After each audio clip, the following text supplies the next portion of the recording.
bate-papo de hoje é um bate-papo fotográfico, estou eu e o Paulo aqui, meu amigo. Hoje a gente vai falar sobre boas práticas fotográficas. Então vamos falar algumas questões básicas, falar um pouquinho sobre questão de enquadramento, medidas áureas, momento fotográfico, luz. Quer dizer, coisas realmente bem básicas assim, mas que podem dar um incremento para quem gosta e se dedica à fotografia. Bom, primeira pergunta, né, que fica aí na tela, esse ponto de interrogação é: quem sou eu?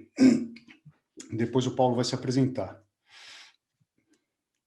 Eu me chamo Clóvis Arruda, eu sou fotógrafo, sou gestor de projetos, empreendedor, produtor, publicitário e designer.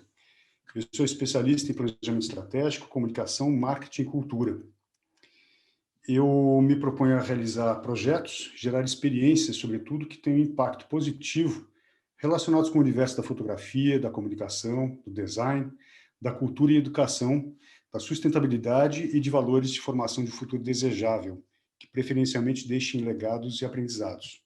Eu sou um facilitador, eu realizo projetos e facilito projetos criativos de várias naturezas, organizados em torno do design e da organização de informação. Eu venho atuando na minha empresa, chamada Terra Vista, na concepção e gerenciamento de produção de diversos projetos nacionais e internacionais para empresas como SESC, Natura, Caixa Econômica Federal, Banco Itaú, Banco do Nordeste, Instituto Ayrton Senna, a Mirklink Projetos Especiais, Redcar, etc, etc, etc, etc, etc.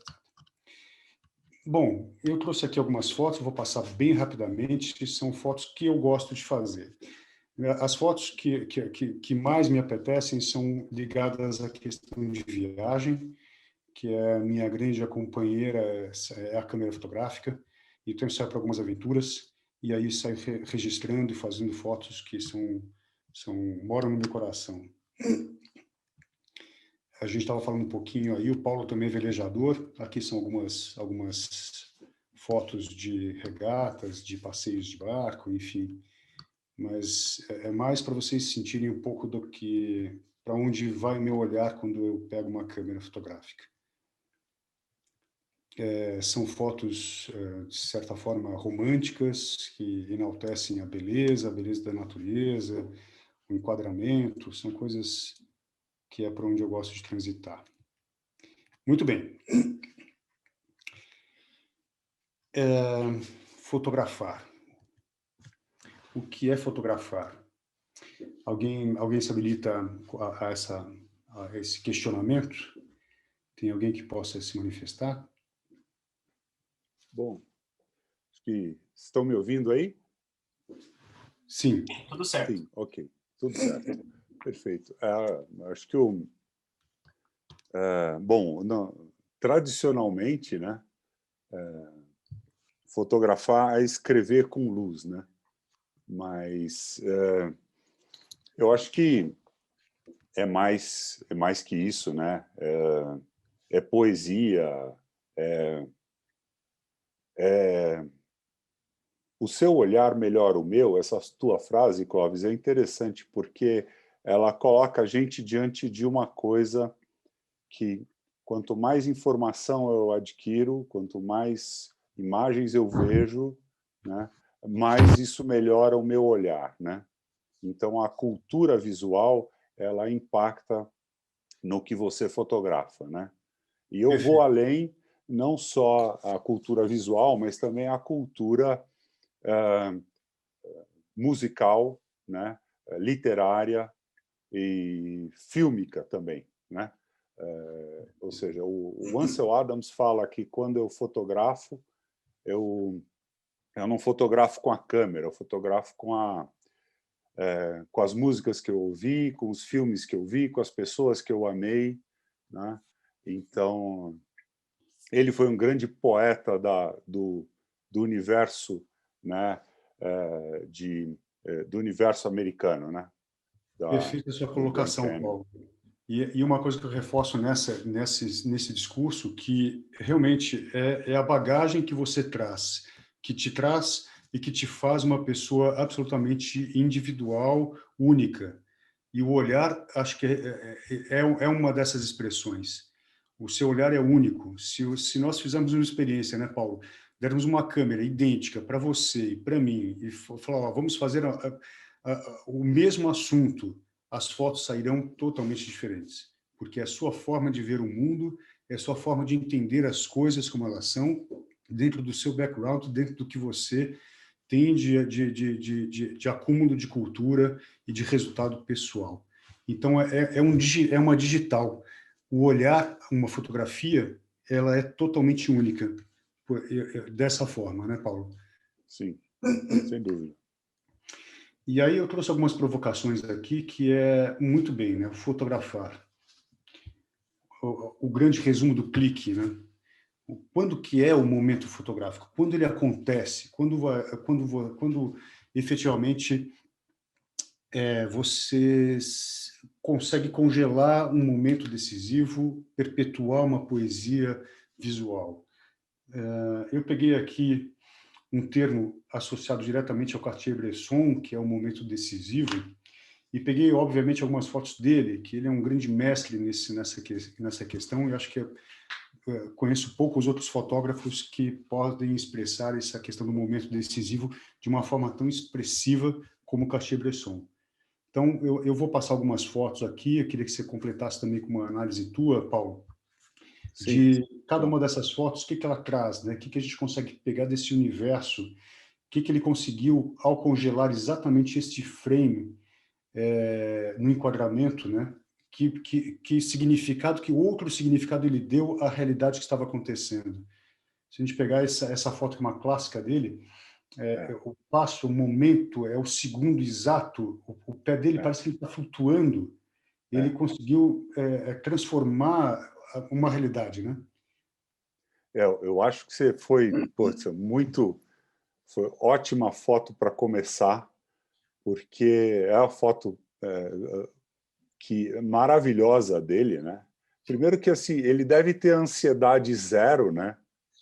Porque ele fotografava com uma Leica, uma câmera que sem motor drive, né? Sem um disparo contínuo. Então ele viu o homem, né?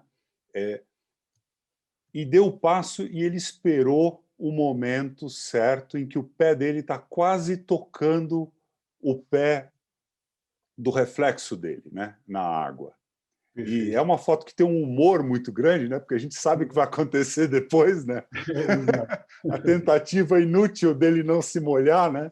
Verdade. Ali parece que é isso, quer dizer, é um grande humor aí. É E verdade. ele vai lá e era um clique, ele tinha uma chance. Era uma bala no cartucho, ele vai lá e pá, Exato. espera aquele momento. É Exato. maravilhoso, né? E aí está o próprio, né? Com a sua Uhum. Leica. E eu fiz um resumo aqui, só uma provocação, na verdade, que é falar sobre essa questão do momento decisivo, do momento fotográfico, né? Que é estar sempre atento, pronto, estar com a câmera a postos e, sobretudo, seus canais sensitivos abertos. Parece que você pressente o momento, você fala, putz, ali vai acontecer um momento onde eu vou conseguir um enquadramento bacana, conseguir dar um significado diferente, vou conseguir escrever uma nova história, na verdade, através da luz, da forma com que eu interpreto, né, da forma com que eu vejo, né? E aí clique. E aí essa poesia visual se concretiza. Uma coisa que eu acho que é curioso, que eu queria puxar um pouco de conversa com você, Paulo, Uhum. é a única bala. Você fala assim, putz, ele tinha um único instante para pegar e fazer aquela foto, voltar a ela. É uma relação que, por ser uma câmera analógica, obrigava os fotógrafos a ser muito mais zelosos com o momento fotográfico. Hoje eu percebo que há um certo quase descaso. Eu pego, aperto um monte lá e depois eu vejo o melhor frame. Então, esse exercício ao olhar é uma coisa que eu recomendo a todos. E não perder isso, porque o digital você pode manipular e pode tirar uma cena inteira e depois tirar o frame. Mas estar sempre atento a essa questão do momento específico do momento fotográfico. Quando a cena, o interpretar, o enquadrar, você tem que fazer esse exercício. Não é porque eu posso trabalhar depois no Photoshop que eu vou fazer uma foto de qualquer forma e depois eu corto, recorto. Queria que você falasse um pouco sobre isso também, Paulo. É verdade. Eu acho que esse momento da foto, né, quando eu disse que ele tinha ansiedade zero, né, eu acho que ele deve trabalhar isso muito bem, porque quando ele sabe que tem só uma, né, ele treina isso. E aí ele espera o melhor momento e clica, né? Eu fotografei balé há alguns anos, na época analógica, nos anos 80, né?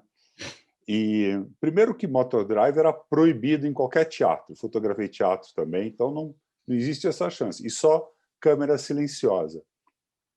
Então, você tinha uma chance para fazer a foto. E esse treino do olhar é muito importante na prática, e porque se você coloca lá hoje num disparo contínuo com de uma câmera moderna hoje, né, é capaz de você pegar 20 fotos e nenhuma ser boa, né? Ao passo que você vai lá e espera e respira e sente o momento, você faz um clique e aquele é o bom. Uhum. Porque você antevê o momento que está acontecendo e tal. Essa foto que está aqui, por exemplo, é ótima, né? Eu acho que ele tem essa característica que você falou antes, que é uma da bicicleta, né? Que ele Uhum. esperou ali que você.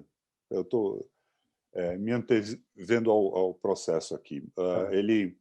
Quando ele está aqui, ele está vendo essa foto. Ele está vendo os dois ali olhando pelo buraco e tal, e de repente o outro talvez tenha pensado: puxa, será que tem alguém olhando para a gente? Aí É, quando ele vira, ele espera o momento acontecer. Ele exato. antevê o momento, né?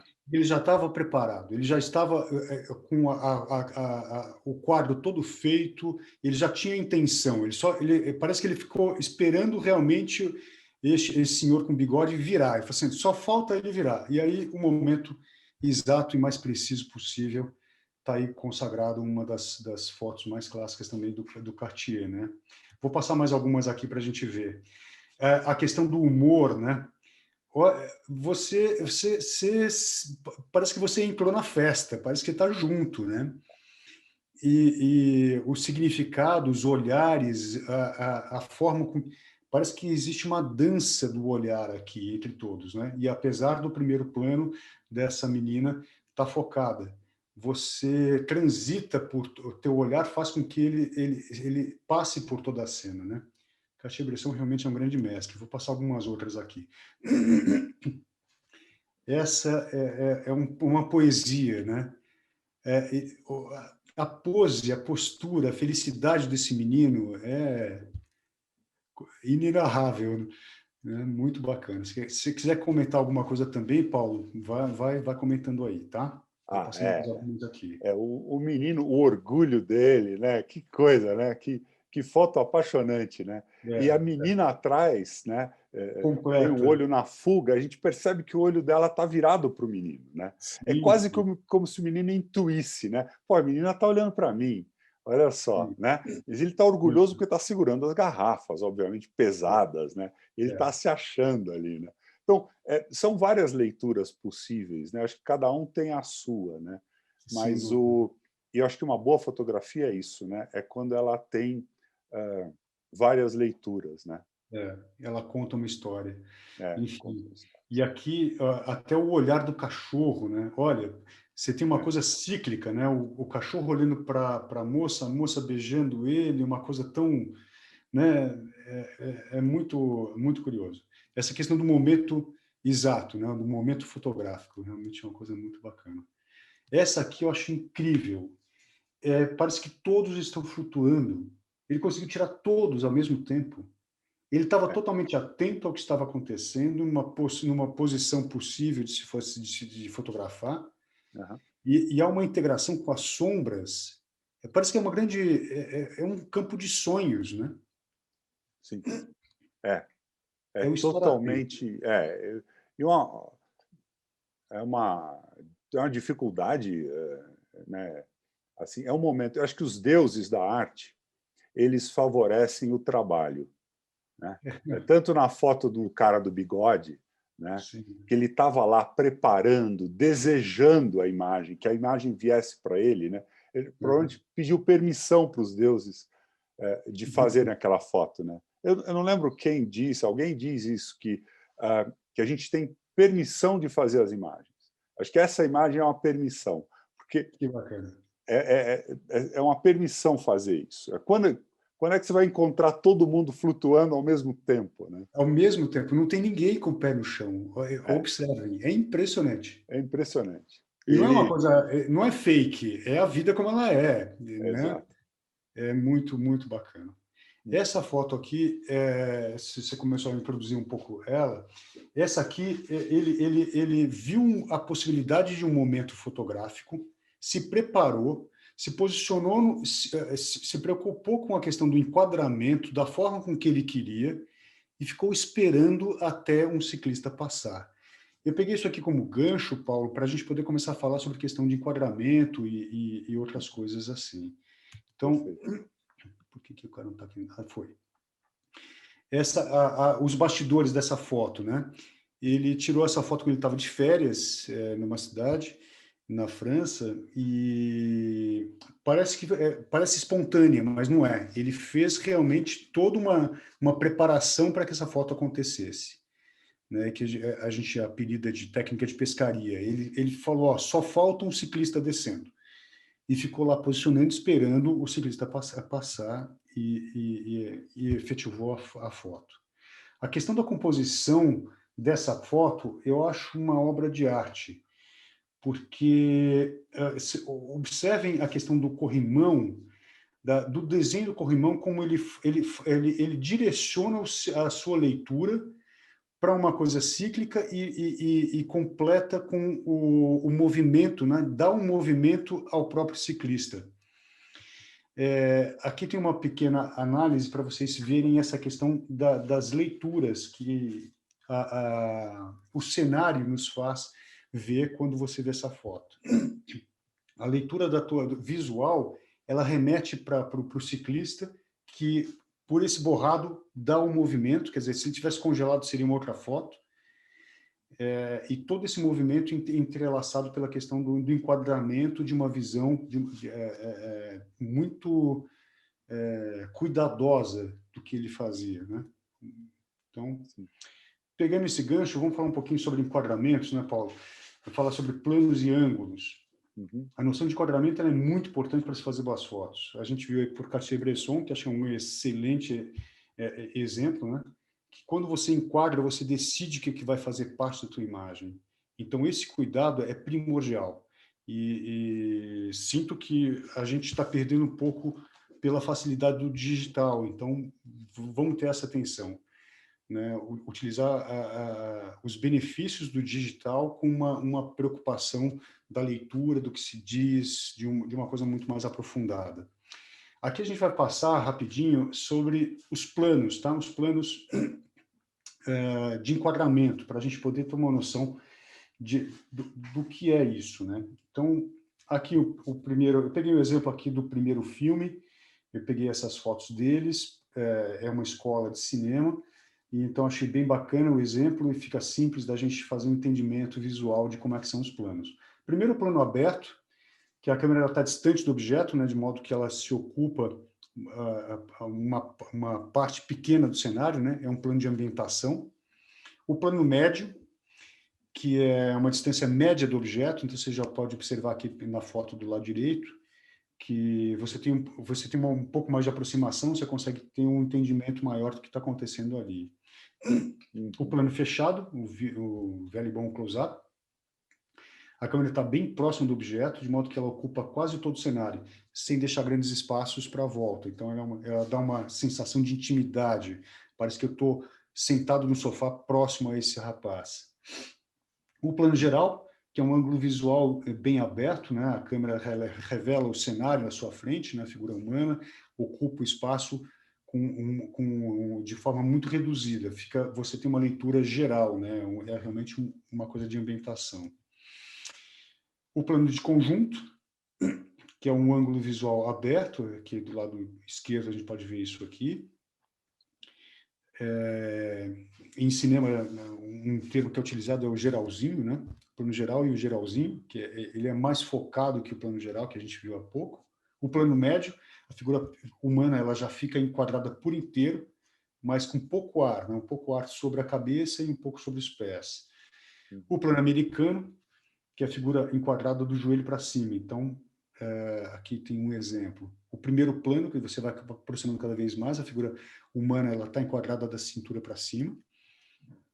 O primeiro plano, a figura humana é enquadrada do peito para cima, também chamado de close-up. O primeiríssimo plano, que daí você está muito próximo, né? Você realmente dá uma coisa de uma intimidade, de você ver os detalhes, é o big close-up. E o plano de detalhe total. Você tem uma foto muito bonita, Paulo, depois queria que você, não sei se você colocou na tua seleção, que você trabalhou com um plano de detalhe que dá uma leitura super sensual na foto, muito bacana. Muito bem, e aquilo lá são os planos, mas ok, além disso a gente tem a questão da altura do ângulo, como é que você faz esse plano? Então, são 3 posições básicas fundamentais. O primeiro é o ângulo normal, o outro é o contra-plongé, que é a câmera está posicionada de baixo para cima, e o plongé que a câmera está de cima para baixo. Então, são essas três alturas básicas de enquadramento. E o lado do ângulo que você está vendo? Então, são 4 posições fundamentais, né? A primeira é a frontal, a 3/4, perfil ou de nuca. Muito bem, toda essa teoria aí para a gente conseguir chegar no que é enquadramento, para a gente conseguir, ao ver uma imagem, conseguir traduzir, escrever, falar, olha, eu fiz uma foto com plano americano contra plongé quase de perfil. Isso, para uma linguagem de cinema, a pessoa vai entender o que está acontecendo, o que foi feito e como é que deve ser feito esse enquadramento. E o enquadramento, ele na verdade é uma combinação dos planos, da altura do ângulo e do lado do ângulo que determina esse conceito de enquadramento. Esses aqui são alguns exemplos, né? Então, eu peguei o plano americano contra plongé, quase perfil. Isso aqui é um exercício só de descrição dos enquadramentos, tá? O último aqui é o primeiro plano contra plongé 3/4. Primeiríssimo plano, meio primeiro plano, primeiríssimo plano. Quer dizer, com esses conceitos a gente consegue não só descrever como é a questão do enquadramento, mas é um grande exercício quando você está fazendo uma foto, falar, putz, será que vale a pena eu mudar a altura do ângulo nessa foto? Vamos experimentar fazer a mesma foto, só que com um lado de ângulo diferente? Vou aproximar, vou afastar, vou fazer um plano diferenciado. Então, esse exercício mental e prático na fotografia é primordial. Falando sobre enquadramento, uma tendência natural nossa como ser humano é olhar para o centro de uma fotografia. Quando você vê uma imagem, inevitavelmente teu olho vai para o centro. É uma coisa natural, é da nossa característica ser humano. Quando a gente coloca o assunto principal deslocado da parte central, você faz com que o observador olhe para toda a foto. O olhar de quem vê passeia pela imagem, mesmo que inconscientemente. Então, isso estimula um dinamismo diferente nas imagens. Essa é a base da regra dos terços, a famosa regra dos terços. O que é essa regra dos terços? Ela é uma teoria utilizada na hora de compor uma imagem para se obter uma composição harmônica. Ela se caracteriza por, se você pegar um quadro e dividir ela em 2 linhas horizontais e 2 verticais, a intersecção dos 4 pontos são os pontos onde nosso olhar tem maior atenção. Então, tem aqui um desenho do lado, vocês podem observar, a gente tem aqui o quadro dividido com as 2 linhas horizontais e verticais, e as intersecções. Então, quando a gente mantém um assunto principal, isso na prática, né? Em algum desses pontos, você acaba chamando mais atenção para este assunto do que se ele estivesse centralizado. Então, o estar centralizado não necessariamente quer dizer que uma foto está mais equilibrada ou não. Mas essa aqui é uma regra tão tradicional que as câmeras fotográficas dos celulares de hoje já vêm com essa linha no visor, para ajudar justamente na hora do clique. Alguns aplicativos como o Lightroom ou o Photoshop também já vêm com esses grids definidos. Vocês podem observar que do lado direito tem lá regra dos terços, né? Tem outras grades aqui. Então, isso aqui é uma dica simples, mas que dá um dinamismo muito bacana nas imagens. Aqui tem alguns exemplos, só para vocês verem, peguei algumas fotos aqui da Ipsis, mostrando aqui esse conceito aplicado. Observem como dá muito mais dinamismo se ela tivesse centralizada, né? Essa imagem aqui é uma coisa bacana para perceber. Falando de harmonia e tudo mais, sem dúvida, acho que a maior harmonia que existe são as formas da natureza.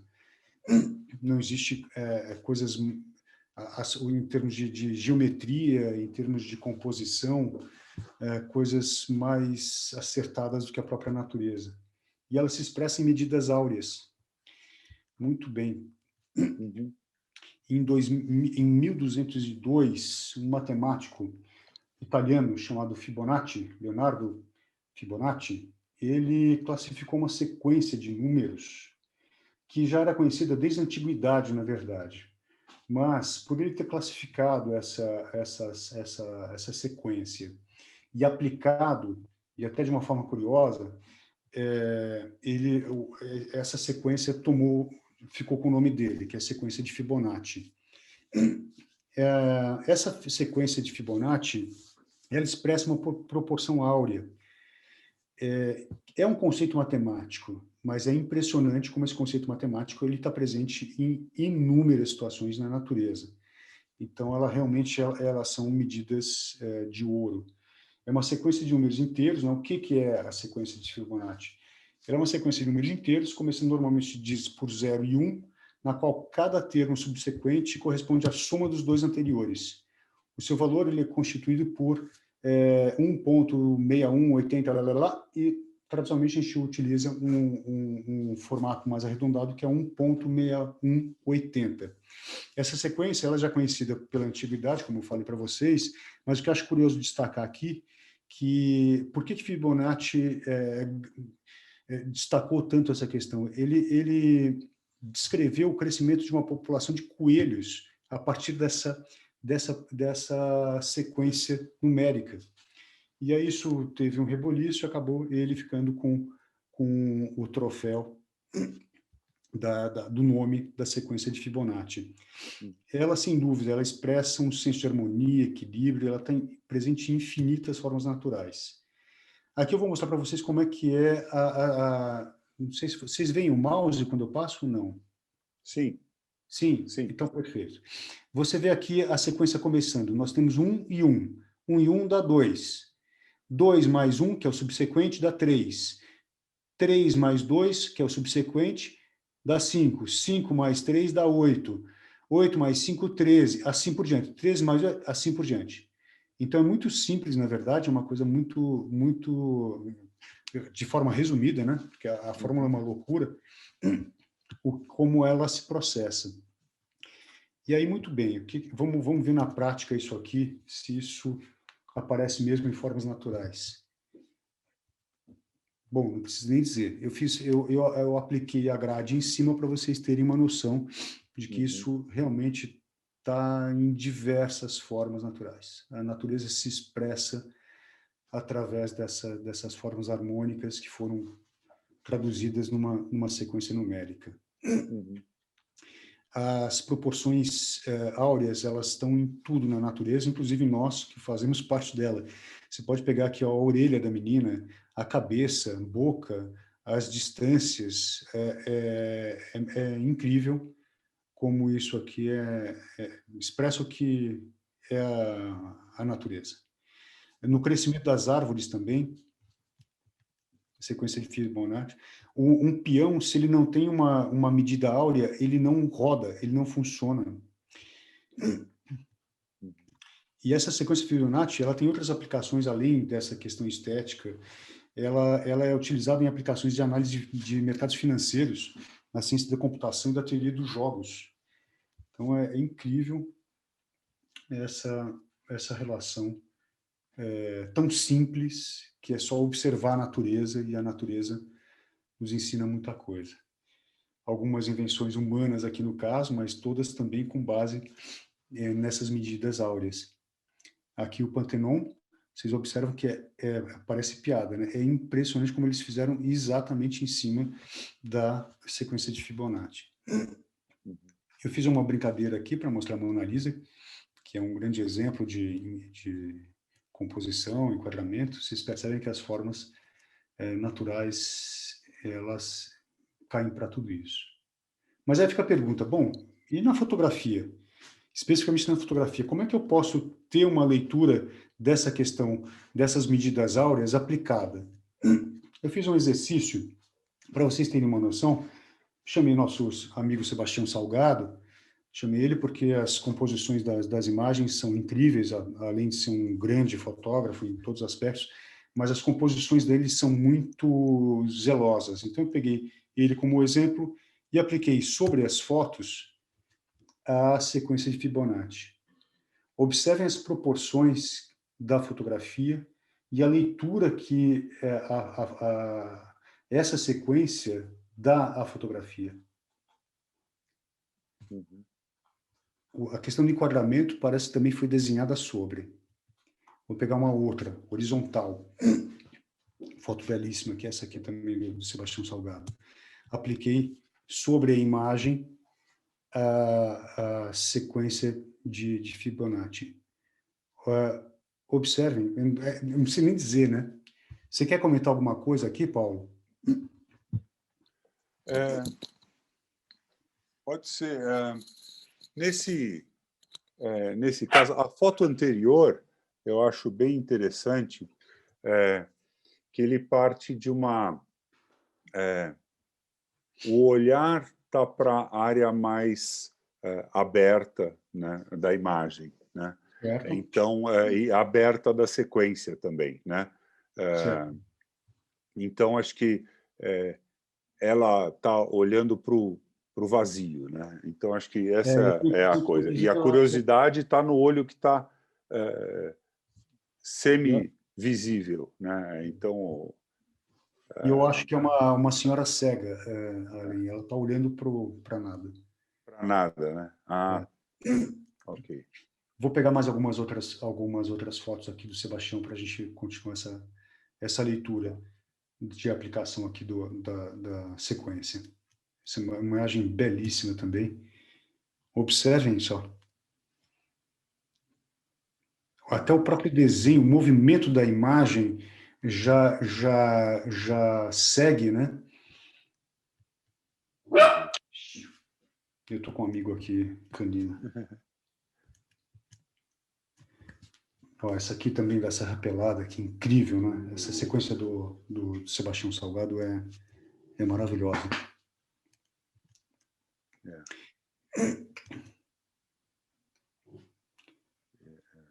Parece que na câmera dele ele coloca isso e sai para fotografar, né? Não dá essa impressão? Pô, o cara tá de sacanagem, né? Parece que ele enquadra ali dentro da sequência, parece que é uma coisa que foi feita assim. Bom, a gente está falando de enquadramento, mas em certos momentos o enquadramento precede a luz. Em outros, a luz determina o enquadramento, né? Porque é ela que constrói a imagem. Então, agora eu vou inverter, eu vou passar a palavra para o Paulo, que é um mestre de luz, um mestre fotográfico, e aí eu vou ficar só fazendo os comentários. A gente vai fazer essa ginga. Agora está com o nosso amigo Paulo. Paulo, passo o bastão para você. E aí, vamos lá, segue você com assuntos de luz e se apresentando, né? Porque eu me apresentei inicialmente, ok? Tá ok, perfeito. Ok, Clóvis, obrigado. Bom, a gente continua junto assim, eu vou apresentando as imagens e a gente vai conversando sobre elas, né? Bom, vou falar um pouquinho sobre mim, né? Minha formação acadêmica é cinema, né? Eu comecei como diretor de fotografia, né, em curtas, e um deles foi premiado com fotografia em 88. Eu tenho aí, então, são 32, 33 anos aí de experiência no mercado audiovisual, né? Trabalhei aqui no Brasil, trabalhei na Alemanha, enfim, com editoriais, publicidade, filmes para televisão, comerciais para televisão também, e longa-metragens também. Enfim, eu trouxe aqui deixa eu compartilhar a tela aqui. Eu sou... Aqui, deixa eu ver. Espera aí. Vamos lá, como é que eu... Aqui. Aqui. Vamos ver. Tá? Deu certo aí? Tá. Perfeito, Paulo. Tá, perfeito. Ok, aí eu vou tocando aqui. O mouse agora, acho que na minha, não sei, acho que ele não está vendo aqui, né? Não. Então, eu trouxe aqui um pouco do trabalho que eu fotografo, né? Para falar um pouco desde quando eu comecei, tá? As fotos contam mais ou menos um pouco a história, né? Do meu trabalho, eu fotografo em estúdio, em externa, né? Nos últimos anos, quase sempre em externa, né? Eu fotografo barcos, é a minha atividade principal, onde eu sou reconhecido nela e tenho aí alguns anos de experiência, né? Então, eu trabalho muito com luz natural, né? Aí tem algumas matérias que saíram de mim, eu fotografo, filmo, né? E edito as minhas imagens, né? Sou designer gráfico também, né? Bom, essa foto aqui é uma foto que foi capa da revista Offshore, e da próxima viagem também. Então, vou começar falando um pouco sobre a luz, né? Então, é pela luz mais básica, que é a luz de Deus, né?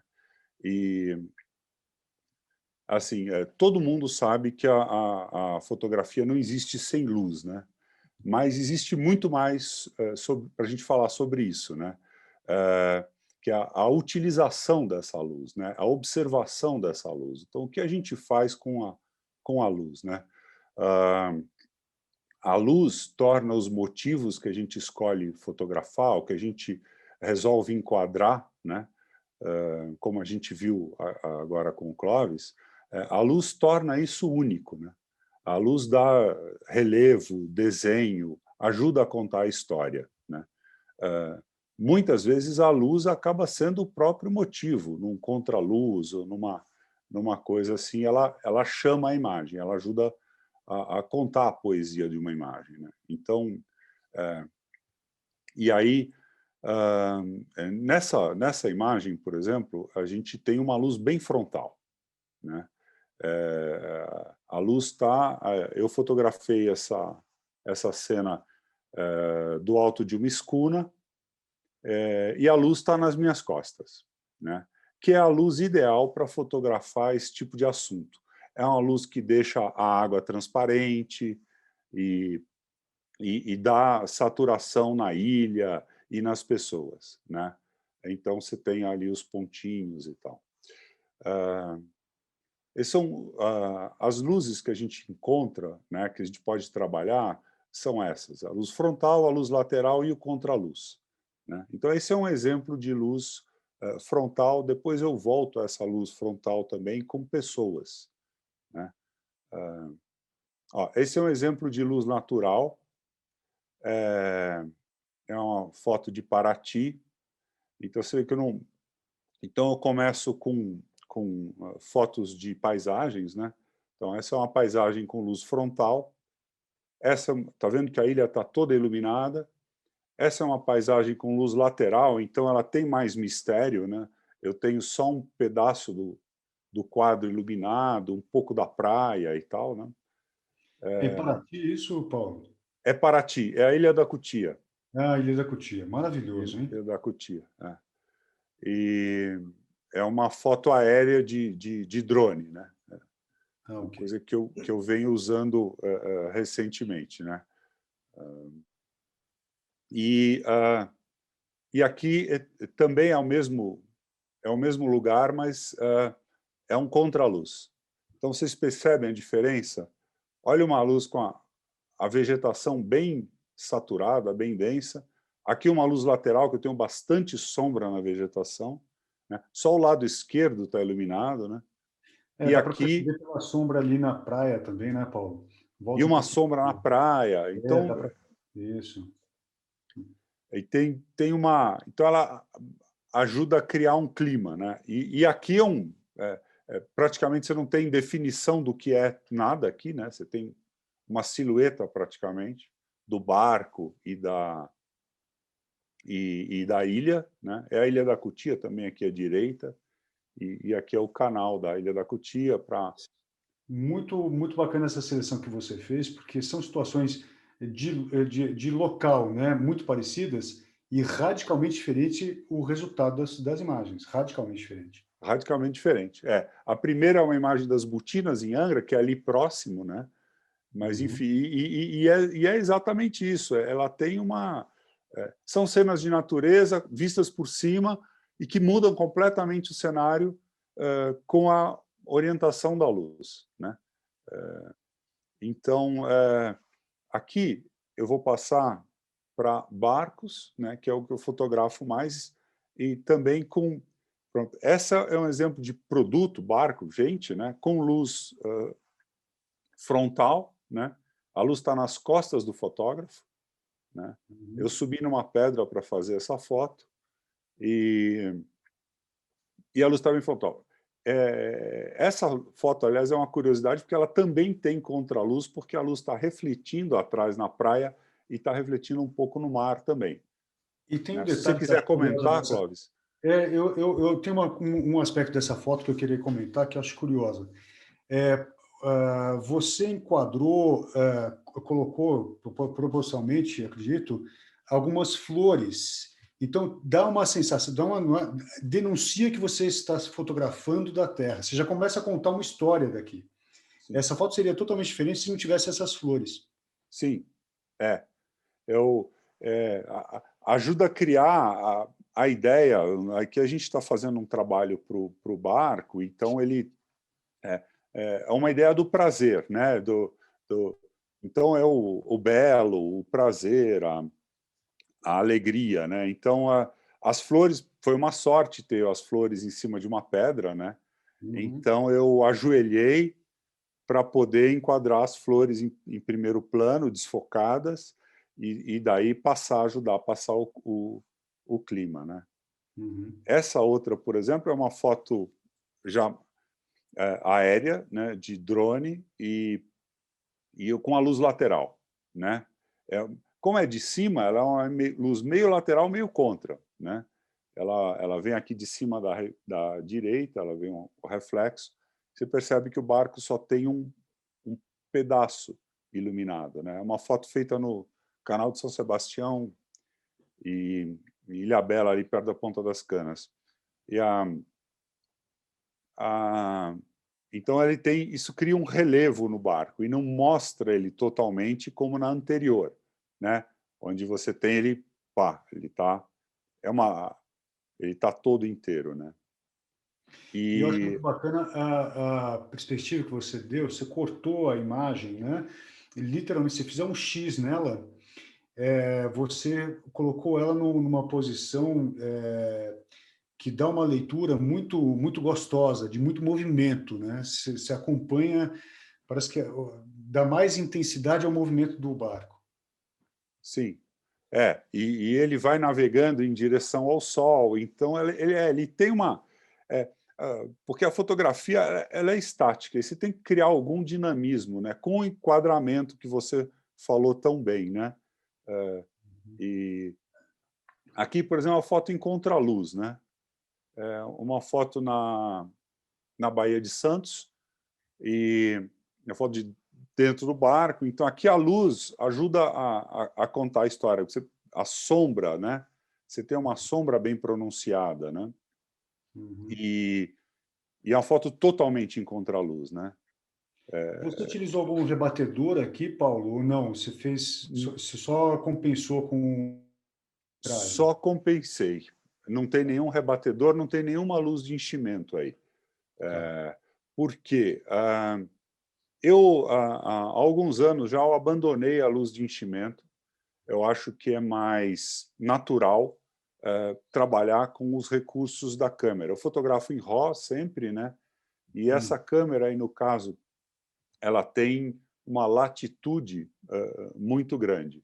A latitude é o quanto a câmera consegue absorver entre a alta luz e a baixa luz. Então, não sei se é interessante falar que câmera é uma Sony, né? Então, ela consegue, ela tem 14 stops, por exemplo. Essa cena ela é desafiadora porque a luz rebate um pouco no barco também, claro, né? Ela ajuda um pouco aí. Mas o trabalho que ela clareia as sombras, né? Então a gente tem o céu ainda com densidade, né? Você tem um relevo no céu e tem um pouco de detalhe na sombra também. Então como eu prefiro trabalhar com luz natural, sem luz de enchimento, então acho que o papel aí da câmera é muito importante na utilização do contraluz que eu gosto tanto, né? Perfeito. Né? Por exemplo, essa foto aqui, agora eu vou entrar em foto de modelos, né? E mostrar um pouco também da qualidade da luz. Porque a gente tem, com luz natural, a gente tem 3 tipos de luz, né? Você tem a luz dura, você tem a luz suave, que é a luz que rebate nas nuvens e ajuda a diluir a imagem, ou diluir no contexto, nesse caso, pelas janelas e paredes do ambiente, né? Então, essa luz é uma luz suave, né? De 2 janelas, que é a melhor luz que existe. A luz de janela é a melhor luz. Os mestres, né, da luz, da pintura, sempre usavam, na Europa, estúdios com face norte, né, para não ter uma luz direta, dura, em cima dos modelos, né? Então, aqui para nós seria o equivalente a ter um estúdio com face sul, né, porque a gente está no hemisfério sul. Então, essa é uma foto com luz de janela. 2 janelas, nenhuma luz direta, só luz natural. Essa foto aqui é uma foto com luz dura, né? Uma luz totalmente dura, mas ela cria esse brilho no cabelo, né? Ela cria esse... E a pele absorve muito bem essa luz, né? Então, isso é um exemplo de luz dura. Esse aqui é um exemplo melhor ainda de luz dura, né? A luz, percebe a sombra na curva do queixo, né? Claro, a Sim. luz reflete, ela rebate um pouco, mas é um sol a pino aí. É uma foto feita ao meio-dia, E né? você utilizou algum rebatedor, pelo menos só rebatedor, para suavizar um pouco a dureza da luz no Aí não queixo? tem nada. Aí não Nada, tem nada, nada, nada. nenhum rebatedor. Nenhum rebatedor. Tem posicionamento, né? Com o posicionamento da modelo, a gente consegue observar. Então, é observação, né? Aquilo que você falou no começo, né? Que você dá o mesmo assunto para várias pessoas e cada uma vai fazer uma foto diferente, né? Sim. A luz, a luz externa, né? Ela te permite isso também. Se você se encostar numa parede e olhar para um cenário num dia de céu com nuvens, você vai perceber que a imagem muda constante mesmo, com o mesmo quadro.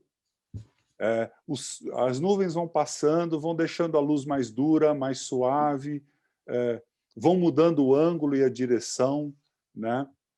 Então, essa foi uma questão de posição. Às vezes não ajuda. Olha, a próxima foto é uma luz dura, também ao meio-dia, né? E não estava rebatendo o suficiente, né? Mesmo o barco sendo branco, não tinha retorno, né, da luz suficiente. Então, eu pedi que ela levantasse as mãos e tal para clarear um pouco o rosto dela.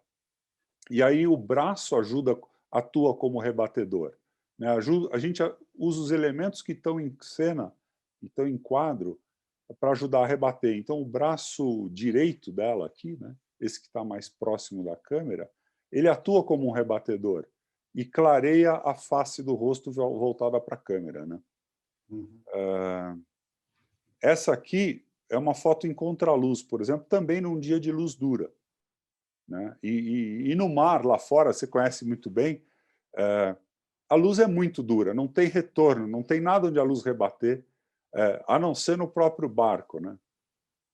Mas e aí que a gente gosta de usar o contraluz, porque o contraluz permite essa suavidade na pele, né? É uma luz direta, dura, mas tratada como uma luz indireta, né? Por usar o contraluz e pela altura que está o sol também, né? Uhum. Aqui. Essa outra, por exemplo, é uma luz só natural. É uma luz em rosto, só a luz ambiente, a luz do restaurante e mais nada. Aí é uma questão de olhar, procurar o lado e achar um lado que favorece bem o rosto, e sem usar nenhuma luz artificial, né? Que eu acho que dá uma naturalidade melhor na imagem, né? Esse é outro exemplo de contraluz, e luz natural. Tem um pouquinho de luz que rebate na rede e vai para o rosto dela, né? Mas tem essa naturalidade, né? Esse momento. Ó. Aqui, essa já é uma foto com luz, né? É uma foto que tem a luz dura do sol e tem um flash direto em cima dela, duro também. A luz dura em rostos e corpos funciona muito bem, ajuda a criar o relevo. Mesmo a luz direta, a luz no eixo da câmera, né? E ela cria a luz direta cria pouca sombra, né? Como você pode ver, tem uma sombra embaixo do queixo dela. E se quiser comentar, Clóvis, Não, tá perfeito. alguma As coisa. suas colocações tá ótimo. Você está mostrando diversas situações de aplicabilidade de luz e a diferença entre elas. Então tá ótimo. Uma coisa aqui talvez é como você tem a luz natural e você jogou um flash, observe que embaixo do queixo dela, né, você tem uma linha de sombra que acabou desenhando mais ainda o rosto dela, né? Destacou mais a questão do rosto. Destacou o maxilar, né? Exatamente, que dá essa, que ajuda, acho, a compor um pouco a cena, o momento de prazer que ela está, enfim, o relaxamento, né? Uhum. Eu, ah, é, eu acho que essa é outra foto com luz dura também. É Uhum. uma luz dura direto na modelo, né? Um Tem um flash. pouco de sombra aqui do lado direito da melancia, tá vendo? Tem Uhum. uma pequena sombra aqui. E a luz dura, ela é cruel para muitos rostos, né? Assim, né? Eu não posso fotografar com luz dura, né? mas tem uma pele, uma pele, tem rosto que fica bonito com luz dura, né? Acho que essa é um exemplo, essa também, né? Essa outra aqui também, né? Acho que essa é o melhor, né? Pele que Sim. só tem uma fonte de luz nessa foto, a foto do sol. Uhum. E aqui, olha, essa aqui, essa. E a vantagem da luz direta é que, no caso, ela tem um olho muito bonito. E a luz direta ajuda a brilhar esse olho, né? Um contraluz não ajudaria aí, né? Um contraluz eu não teria esse olho brilhante, né? Uhum. Então, acho que ajuda, ele chama um pouco a cor da blusa e tal.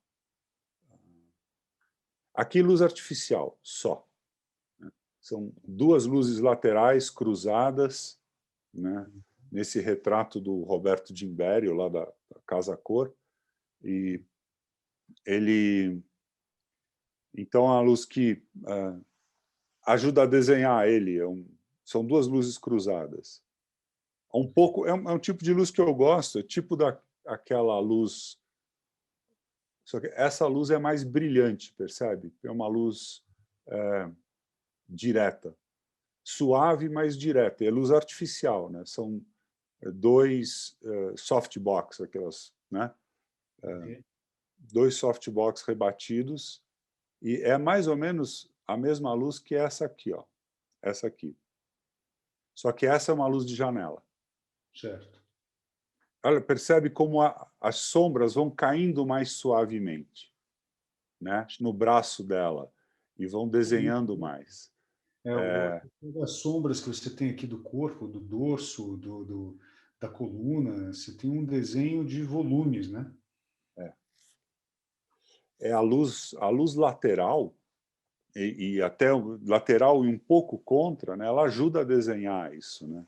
E eu acho que assim, um rosto também, para mim, acho que eu não gosto de iluminar o rosto diretamente. Em alguns casos, como nas outras fotos que a gente viu, a gente ilumina diretamente porque é necessário. Mas eu gosto desse tipo de rosto. O rosto está iluminado em contra-luz, né? Então, a luz vem do lado direito do rosto dela e deixa o lado da câmera em sombra, né? Acho que essa é uma fase. Então, assim, essa, por exemplo, é uma luz que ele, ela é tudo nesse momento, né? Então, uma luz direta vai bem nele, né? Porque traz toda essa energia dele, né? Aqui, nesse. Eu não preciso criar um mistério, não, eu quero mostrar toda a energia dele. Então, uma luz direta. É uma luz bem direta nele. Aqui, essa aqui, por exemplo, é uma foto de estúdio, de novo. Agora eu passei para a luz de estúdio, né? Então, uma foto de glamour, então tem uma necessidade de deixar o rosto todo iluminado, quase sem sombras, né? Mais ou menos como num dia nublado, né? Um dia nublado escuro, né? E esse seria um dia nublado com alguns brilhos, alguns brilhos. Que essa nuance, essa observação é que é interessante de você trabalhar na observação, né? Eu acho que é uma coisa que sempre me instigou, desde que eu comecei a fotografar com 14, 15 anos, e eu falava assim, poxa, mas o dia nublado é tão legal, a luz é tão mais agradável do que aquela luz dura, né? Não dá para fotografar, e era horrível mesmo, né? Fotografar com filme num dia nublado, né? Até que a gente foi trabalhando os filtros certos, né? Então tinha um filtro âmbar para você colocar na frente da lente para tirar o excesso de azul, né? Num dia nublado muito escuro, a luz fica bem azulada, né? E no dia nublado mais brilhante, eu teria uma foto mais ou menos como essa, né? Um céu bem, um céu entre nuvens, assim, né? É isso. Você quer comentar alguma coisa, Clóvis? Quer voltar para alguma foto? Eu quero andar nesses barcos que você fotografou. Brincadeiras à parte, Paulo. Eu acho que você foi muito feliz nos exemplos. Você pegou diversas situações de iluminação. O Vitor, que está participando aqui com a gente, ele por chat, ele mandou uma observação que eu acho que tem coerência sim. Ele fala que a escolha do tipo de luz tem relação também com a intenção da fotografia, né? Se ela é mais comercial, se ela é mais artística, se ela... Então, tem esse pincelar. Eu acho que você foi muito feliz, Paulo, em mostrar diversas situações. Desde uma situação natural, onde você está fotografando, por exemplo, lá em Paraty, Paraty não, desculpa, acho que é Angra, situações naturais onde você não... É a natureza, é o que você consegue né? E situações onde você tem o controle total de luz, que é o caso de estúdio. Então, é muito versátil esses exemplos que você deu em relação à luz. Não sei se você quer complementar mais alguma coisa com algum outro ponto, alguma dica, talvez, de, de fotografia, aí é com você. Olha, se tiver uma dica, eu diria para fotografar sempre em RAW, né? O arquivo RAW ele não guarda informação de cor. Aí acho que fotografar em RAW, né? Acho que talvez desenvolver um pouco mais aquela ideia da latitude ou dynamic range, né? Que é um termo muito usado hoje em dia, né? Como eu sou das antigas, né? Eu falo latitude, né? Que era uma coisa que os filmes de cinema da década de 70 e 80 não tinham muita latitude, você tinha que usar muita luz, né? Os filmes de cinema e de fotografia também. Então você tinha que usar muita luz, né? Era complicado trabalhar sem luz de enchimento. E depois isso foi melhorando. E com o digital agora, a gente chega no ponto, no melhor ponto que os filmes tinham e até acho que já ultrapassou isso. Eu também acho que já ultrapassou, viu, Paulo? É. Já ultrapassou a capacidade nossa de percepção. Nossa vista, capacidade de ver é muito limitada. Qualquer coisa já é uma ilusão de ótica, você viu o que você não viu, então nosso olho é muito frágil. E olha que é um dos maiores dos nossos sentidos, né? Então, mas eu acho que já ultrapassou a nossa capacidade de percepção. De percepção. Dá uma dica para o pessoal aqui, Paulo, sobre como para fotografar na cidade, que acho que é um enfoque aqui da própria Via Cultural, da conversa que tem, a questão de luz, porque quando você está fotografando na cidade, você tem pouco controle, a não ser utilização de flashes e tudo mais, mas você tem situações muito adversas, né? Comenta um pouco sobre essa questão de iluminação ao fotografar na cidade. Bom, a cidade, eu acho que a cidade te dá mais opções criativas, né? Porque a cidade você tem o fator sol, nuvens, e é legal, é interessante observar o vento e a direção do vento. A gente, como velejador, sabe bem disso, né, que o vento, mas como fotógrafo também, você precisa olhar para o vento, para saber as nuvens e esperar as nuvens, como o Bresson esperou aquela bicicleta passar. Se a gente quer uma luz mais suave, a gente espera a nuvem chegar.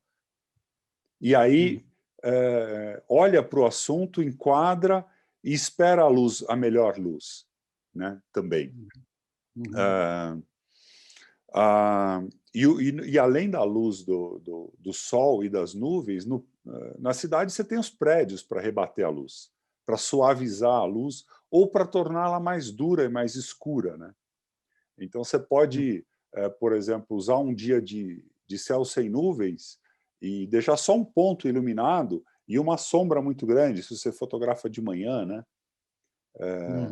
Então você tem os vários horários do dia, né? De manhã você tem uma luz baixa, então você vai ter muito contraste, isso é um ponto, né? Se você quer uma luz mais suave, é legal esperar um dia nublado ou esperar o sol mais alto e rebater mais nos prédios, né? Então eu acho que é isso. Acho que trabalhar a luz natural na cidade você tem mais elementos para trabalhar, né?